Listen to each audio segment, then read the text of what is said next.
Hello, it's Alex, the Bookubus. Today I'm going to be sharing with you my March book haul. I did end up accumulating quite a number of books this month. My excuse is that it was my birthday recently, so I A, treated myself to a bunch of books, and B, I received some books as gifts. So we've got quite a lot to go through, and I think I'll end up splitting this into two videos. So this one I'm going to focus on the adult horror, and then the next video will be focusing on the vintage YA and a couple of middle grade horror books.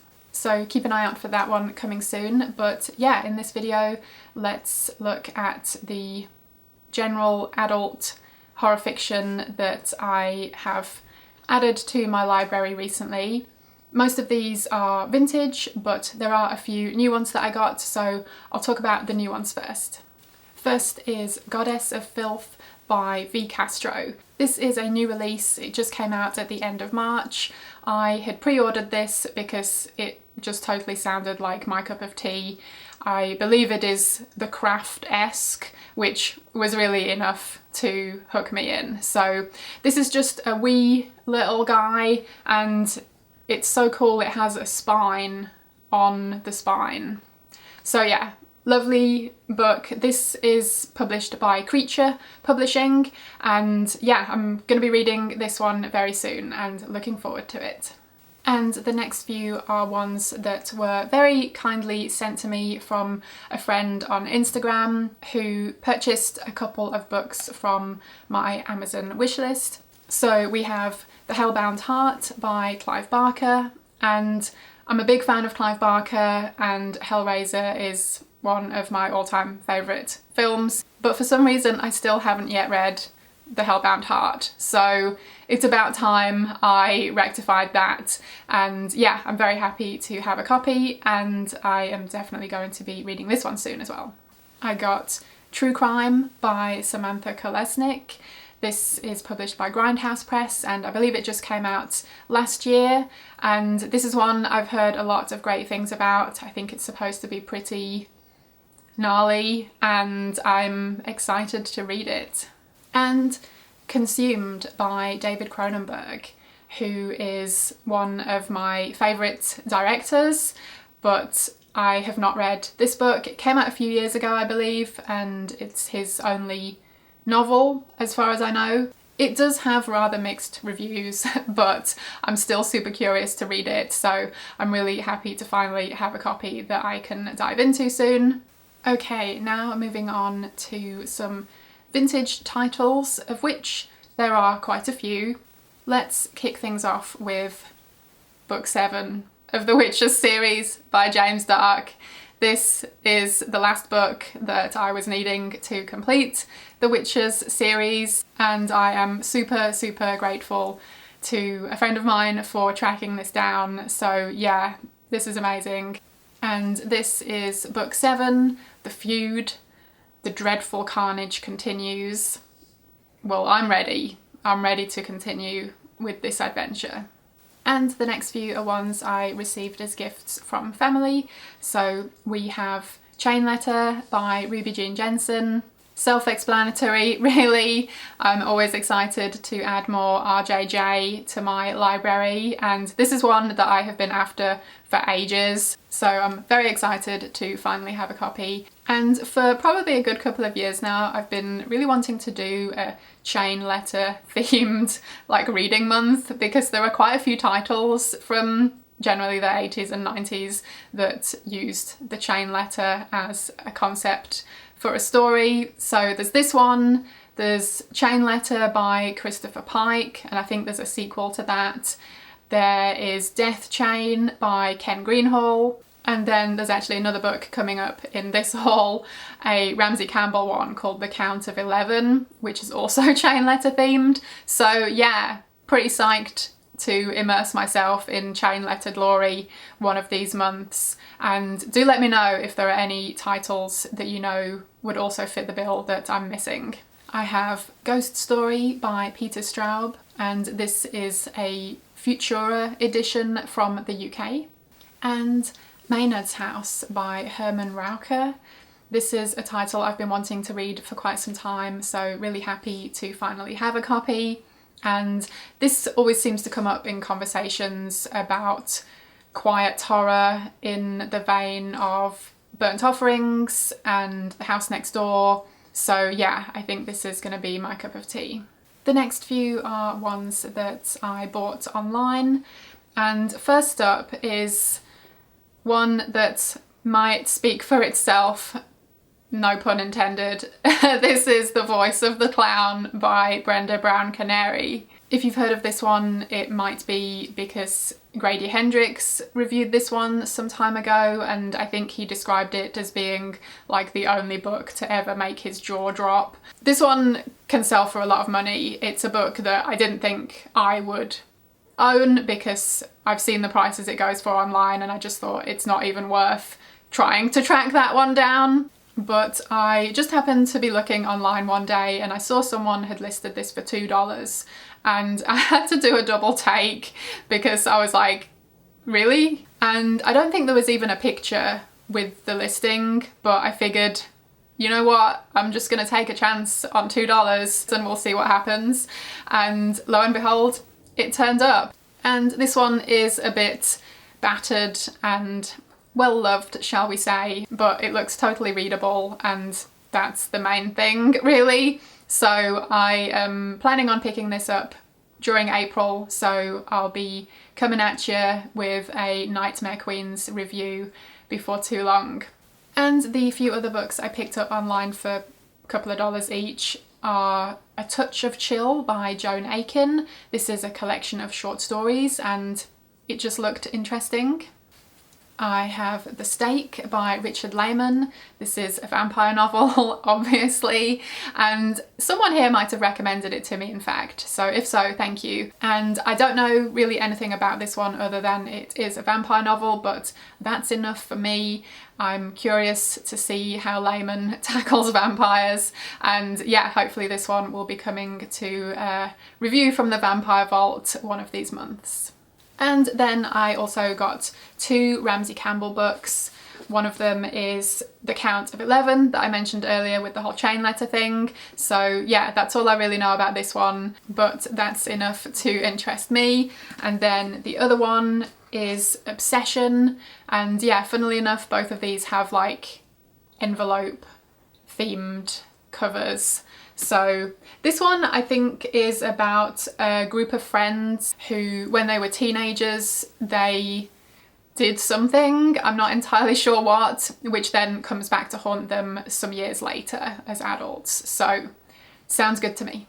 Okay, and the rest of the books I have to share with you are ones I picked up in a secondhand bookshop recently, and yeah, they had a lot of goodies. There were 2 books that my husband found in a 25-cent bin, and so I decided to pick them up. We've got this very mirrory cover of The Glow by Brooks Stanwood. Just sounds like a great name. And I actually don't know what this one is about, but I figured for 25 cents it might be worth a punt. And as you can see, it's got the corner snipped off, but you know, it's still totally readable, so that's cool. And a copy of The Light at the End by John Skipp and Craig Spector, which is a vampire novel that I've been wanting to read for ages and ages, and just, yeah, haven't stumbled upon a copy and haven't tracked one down. And this book is in super rough shape, as you can see, and then like the spine is all sellotaped together, so it's looking pretty sorry for itself, but I figured for 25 cents it looks totally readable, so that's fine by me. And then yeah, if I like it and want to track down a better copy, I can do so.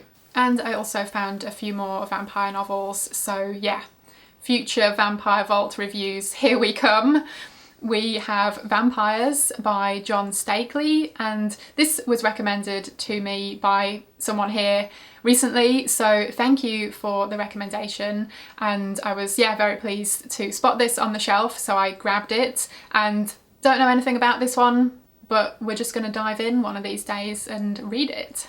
I have This Dark Paradise by Wendy Haley, and this one has a pretty brilliant step back art of kind of VC Andrews-esque family, and it does seem to have a bit of that gothic family drama, so I'm wondering / hoping that this is like VC Andrews but with vampires, because wouldn't that be amazing?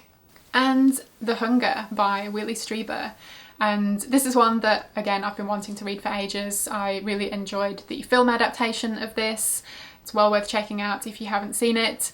And this edition isn't like a cool 80s version, unfortunately. I think it's like an early 2000s reprint, so it's a bit naff, let's face it. But still, again, it's one I want to read, so I'm glad to have it. And speaking of Whitley Strieber, I also got Cat Magic, because of course I did. Unfortunately, there are a couple of stickers on here that I still need to remove, but yeah, I haven't had the oomph to tackle that project yet. Anyway, don't know too much about this one, but obviously I had to pick it up. And also Ramsey Campbell on the back says it's a tale of modern witchcraft. So yeah, count me in for that. There were a few Andrew Needleman titles and I restrained myself to just one, and I picked up Playmates because I had to have this cover in my life. It's very zebra because of the skeleton, but this is actually, who is it? Berkeley. And this one seems to be about a woman and her child who get stranded somewhere and take refuge in a house, or taken in by a family. I'm not entirely sure, but I believe they become these creepy people's playmates of some sort. And yeah, on the back it says it's just a game and you lose. I was also particularly pleased to find a copy of Twins by Barry Wood and Jack Giesland, and this was adapted into the David Cronenberg film Dead Ringers, which is probably top 5 Cronenberg for me. Super bleak and depressing. I love it. And yeah, this is the book originally published as Twins. It is about 2 twin brothers who are gynecologists, and yeah, it's like a character study, relationship study, kind of breakdown. Yeah, it's pretty unique, and I'm really curious to read the book that the film was based on. Okay, we're still going. We've still got a few to get through. I found a copy of Deadly Friend by Keith Ferrerio Rocher. That's a little joke for my sister there. Anyway, I digress. The tagline on the front of this is, "A friend in need is a fiend indeed."